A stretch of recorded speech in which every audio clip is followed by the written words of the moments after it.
Hello and welcome to a snapshot video. It's been almost a year since we last did one of these, and every time I do, I get that little bit more excited about this game, and there's always something new that's fun to look at.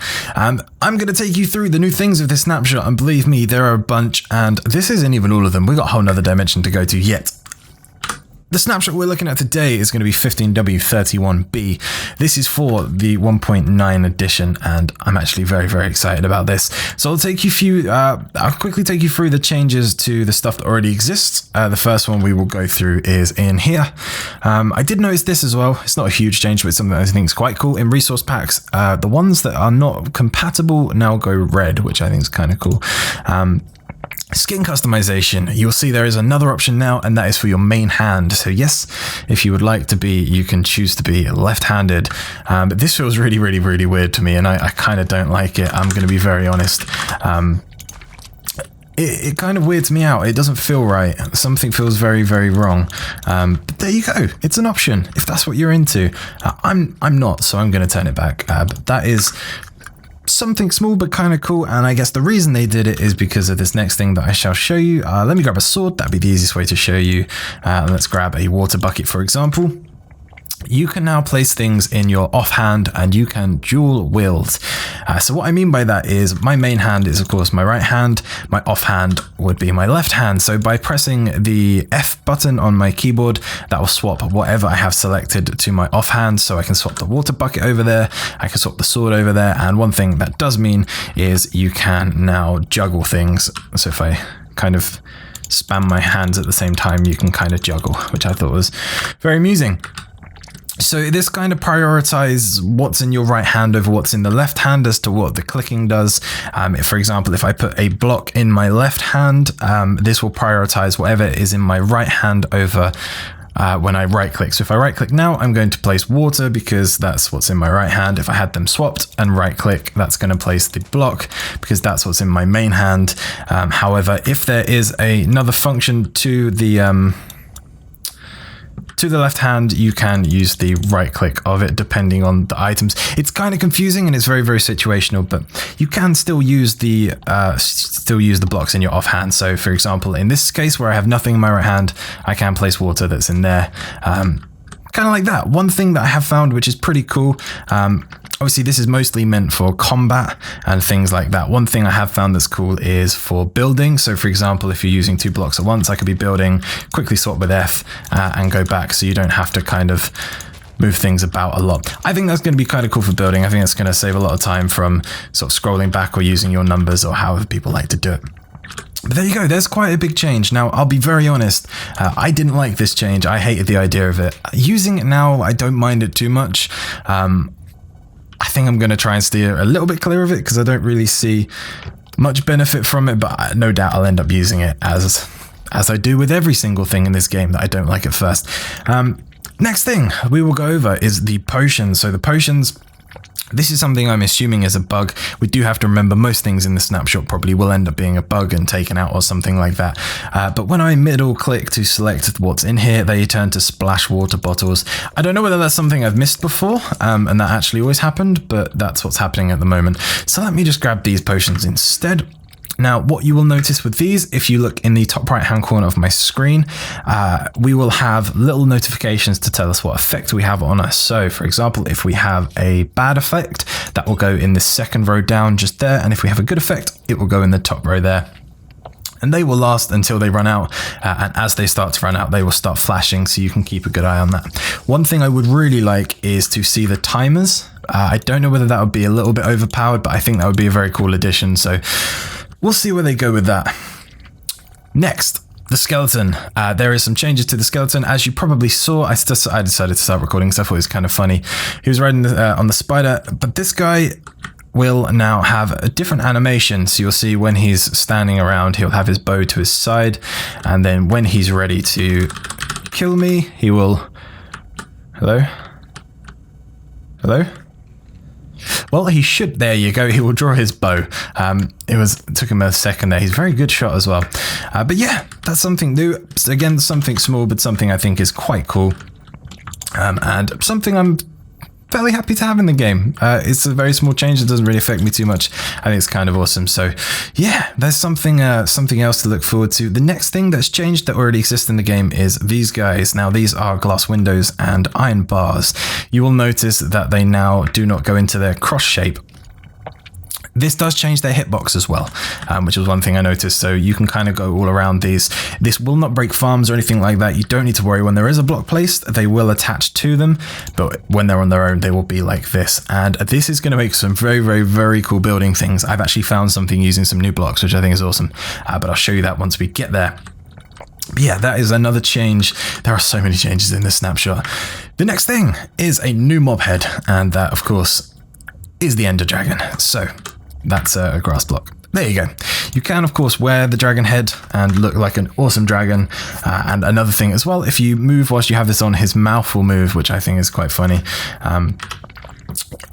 With these guys, you can place these as you can. Every single mob head, they will go into here as well, and you can spin them around, do whatever you want. If you power them with a redstone signal, his mouth again will move, which I think is very cool. I'd kind of like it if the eyes lit up, but I'm not going to be too picky. We got this, and that's probably good enough. So, next up is a brand new mob in the game, and that is this guy, the Shulker. He is quite strange, I'll be very honest. He's a little bit weird. He's got some very, very cool things about him, so let me get rid of these things, and I will spawn him here. Spawn him, and you can have a little look. He is a block, and he does function as a block, as you'll see. You can stand on top of him. When he goes up, he does actually lift you up as well. He's basically a block. One thing he doesn't do is stick to pistons. However, he can be pushed by pistons. So if we do that, you'll see he can be pushed about by pistons.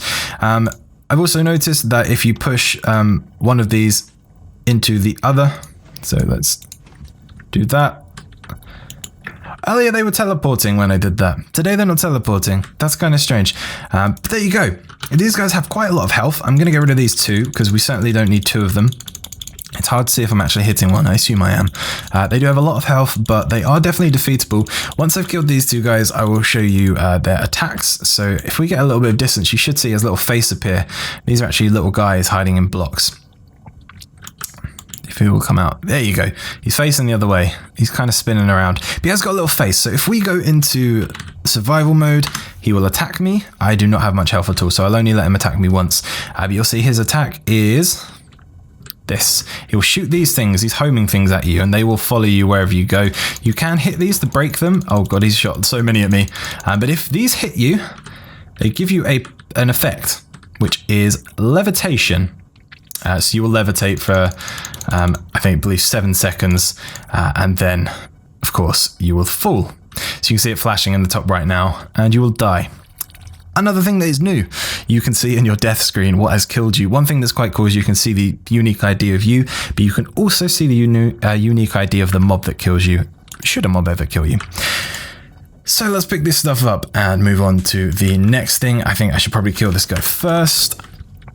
Here we go, let's get rid of this guy, get him out of the way. But they're very cool mobs, and these are found in the End Village, which is, again, something else that is new in this snapshot. We will get there. We will get there eventually. This may be a little bit of a longer snapshot, but there you go. The next thing I will go over with you is this guy here, which is endstone bricks. You've probably seen this. I was using this over here. These are made exactly how you would imagine they are, which is by using 4 endstone. Currently, there's no stairs, slabs, or anything else like that. I'd like to see them because I do like this block and I do quite like these textures. But again, we've got a lot of blocks in this game, so I don't know. We'll see what happens. This guy, you may have noticed this guy. He's very big and he keeps moving, which is something I think is really, really awesome. This is a new plant, a chorus plant, again found in the End Village. We will see these in their natural habitat, I guess. When I planted this, you may see up here, these blocks here, these are the flower blocks. When I planted this, I put down 2 of these and 1 of these guys on top, and then I kind of went and got a drink and did other things, and it's grown on its own. I only put 1 of these on, and it's kind of spurred off on its own, and now there are 3 of these. These are pretty useful.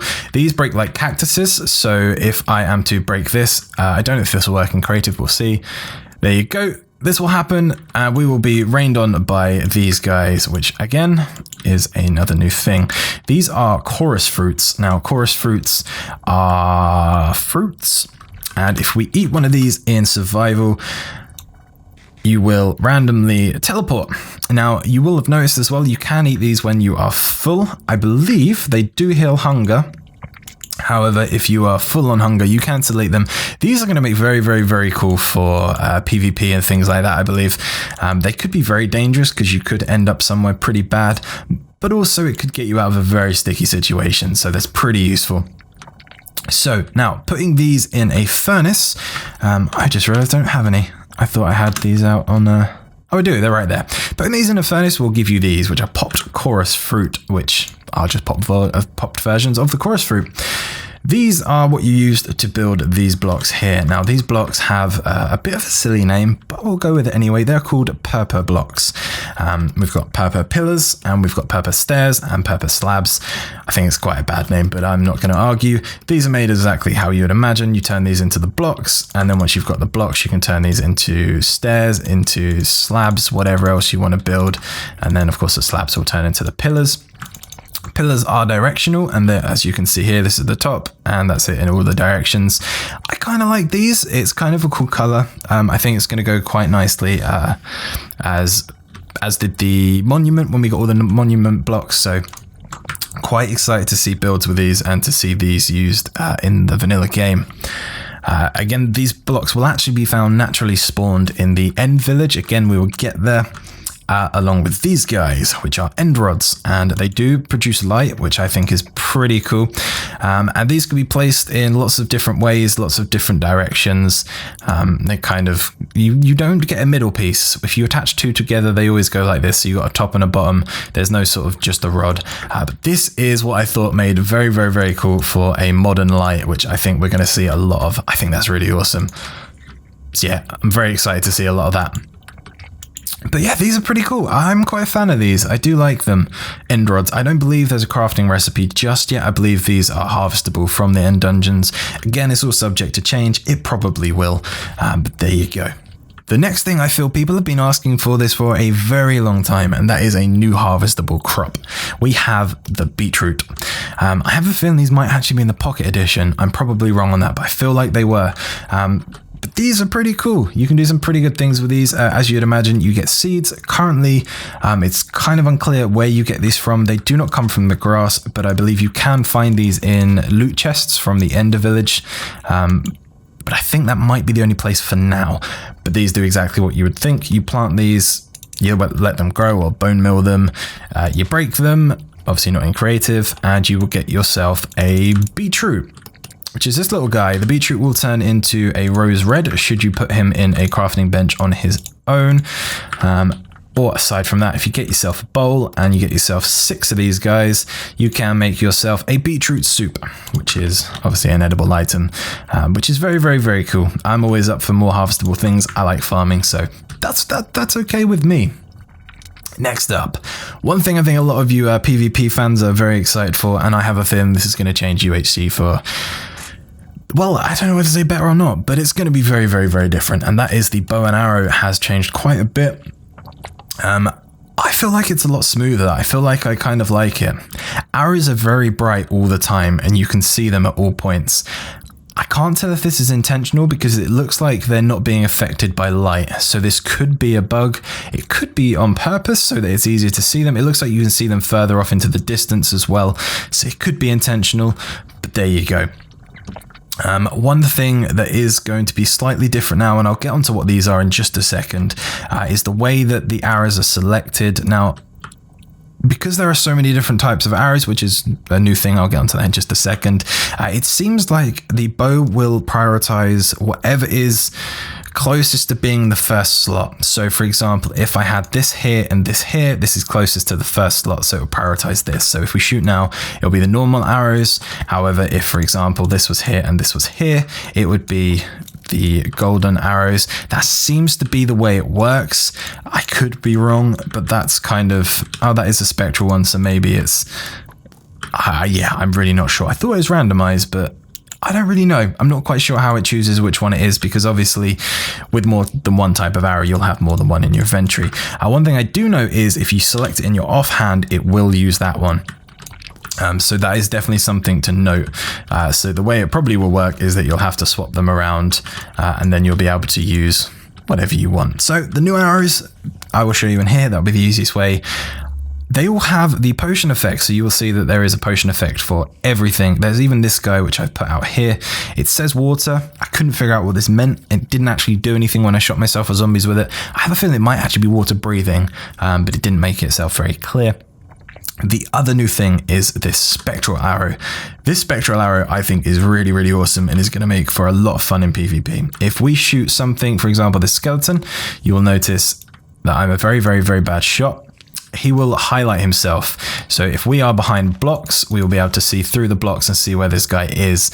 This works if they're invisible. This just works all the time. So the idea, I guess, is it does fade away after a while, is that if you get one of your opponents with this, you'll be able to see where they are and where they're going. Very, very, very cool. Possibly a little overpowered, but I like it anyway. I think that's quite a cool effect. I'm not sure of the crafting recipes for these just yet. I don't believe there is any. Same for all of these. It's going to be something to do with the potions, I'm sure. But I don't currently have any crafting recipes for those. But of course, these do exactly what you would expect them to do. When they hit you, they give you the effect. So for example, if we get hit by a strength arrow, we will of course get the strength effect. I'm not sure if that's going to work in creative, but there you go. And it will work if I hit a mob with it as well. So you can see this guy's now got the strength. Oh no, the arrow still does. They are a little buggy. There you go. He's got some strength on him. Let me clear this weather up. That's wrong, isn't it? There we go. But yeah, so that's that. That's pretty much all of the items in this part of the game. What I'm going to do now is head over to the end where the major changes are, and I will see you in a second. Alright, I'm all armed up, I'm all ready to go. I've got my weapons and armor on. Let's head in. Oh, in fact, I don't know how I forgot to show you this. There's a little change to the inventory. If we just change the game mode quickly, there's a new item slot which is here for your offhand. Sorry about that one. Let's jump in and let's meet the dragon. So, the dragon, one of the big changes is that this guy is respawnable, and this is done by crafting an ender crystal. I don't have the recipe for that yet. I'm not too sure it's implemented just yet, but that will be the way that you respawn this guy. The more you respawn him, the more you kill him, the less XP he will drop. But you will already see right now one of the bigger changes, and that's to the way that everything spawns. You'll now get 10, I believe, pillars in a circle with the portal predefined, and you will need to obviously fight this guy as you would have before. So let me just have a little look around. You will notice you've still got some of these crystals which are open, but you'll notice that some of these now are actually taken up by, well, surrounded by these iron bars. I assume this is what spurred on the iron bar change. One thing to note, this is going to be quite tricky. You're going to have to climb up here and try and explode these things without getting blown up. But that's kind of cool. That's kind of cool. There are some changes to the dragon himself. Of course, there are a few things that are a little bit different. One of those things is the way that he acts. He is a little bit tougher. I'm led to believe that may be incorrect, but this is one of his new things. He seems to sit on this thing a lot. And normally when he does, he breathes, we'll call it fire. It's like purple particles. I am going to change my game mode for just a second and let him come at me. I'm probably going to die a horrible death doing this. It's probably a really bad idea, but oh, and there's another one of his new attacks. He will throw these fireballs out of the sky, and you can hear them coming. So that's always worth noticing. But yeah, let's see if we can get him to do his fire thing. I'm hoping that he will. Oh, that sounded like another one of these meteors. Come and do your fire thing, dragon. Let's swap out to our bow and see if we can hit him from here. I'm not very good at dragon fights, I'll be very, very honest. I don't really ever do them. I usually let the other people on the server fight the dragon. I'm not very good at fighting things. Okay, here we go. He's dived me. Let's see if he'll do his fire. Okay, there you go. And there is the fire that I was talking about. Now, obviously, if you do get hit by that, it will hurt you. I'm not too sure how badly. Oh, quite badly by the looks of it. So that's something to watch out for. Let's game mode back so I can kill this guy once and for all. And then we will, of course, see the rest of the dragon stuff. This may take me a minute, so yeah. Alright, one last hit. There we go. So the death animation will be the same, just as before, and of course, up on death. you will be rained on by these wonderful XP balls, but the one thing we need to look out for is this guy. This beacon will only be here for a short amount of time, and this is a new portal to a new place. Now, the way you get there is with these guys here, the Ender Pearl. So let's go take another look at this portal. This is a portal to the End Village, and it looks really, really awesome. I really like this. I don't know why. You can't, of course, get into this. It's surrounded by bedrock, but if you Ender Pearl, you will go through. I assume it's spawning. That or we're lost. There we go. It was spawning. So this is the Enderworld place. We'll have a little look around. Now, you will see here, of course, straight away, you've got these really cool big trees made out, well, I say trees, chorus plants. These are the things I showed you earlier. So again, they work like cactuses. I know it's cacti, don't worry. But I think it's very, very cool. And hey, listen, this is one thing I do want to say. Fighting that dragon was really, really, really fun. I did cheat pretty much the whole time, but using this mechanic of using the bow when it comes close enough, being able to switch out instantly, I hated the idea of dual wielding up until now. I do take back everything I said. That is actually quite fun. I probably will use that. So this is one of the Ender villages now. It's quite small, as you can tell, but this is what you will find here.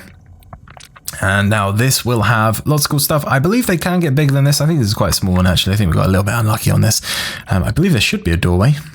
There we go. And the doorway, of course, is surrounded by these shulkers. Today I just learned that these can actually go sideways. I didn't realize that. I thought these guys only stood up. But there you go. That's kind of cool. Hey there, little guy. His face is the right way as well. So let's try and get to the top of this. And we should find that we find some loot. I could be wrong, but I believe the loot is at the top of these towers. Maybe not. There's a shulker guy.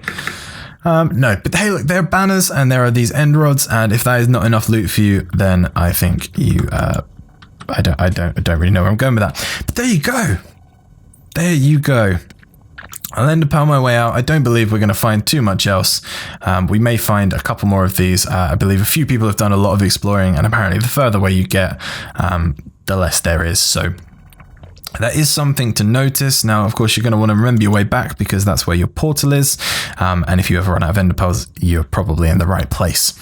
But I am going to call this video here. I believe that is everything I have to show you. Apart from, oh, wait. No, there is one thing I did forget. There is one thing I did forget, and I don't know how I forgot this. If you look in my hotbar, you will see as I draw back the bow, the arrow in the hotbar draws back as well. I probably did show you that, but I don't think I did. But there you go. That is the snapshot 15W31B for 1.9. Again, I'm sorry that this did come out a day later than everybody else is in the snapshot itself, but it does mean you do get these thorough, in detail reports of everything that's going on, so it's not so bad. Those of you who follow the channel do understand the situation. Those of you who don't, get on that. There will be more Minecraft content coming up. I've got a couple of UHC series and survival things and things like that. So if you do enjoy this stuff in general, do go ahead and do that. And if you do want to get more updates when there are more snapshots, I will be doing those. So make sure you're around for those. But yeah, I'll see you next time.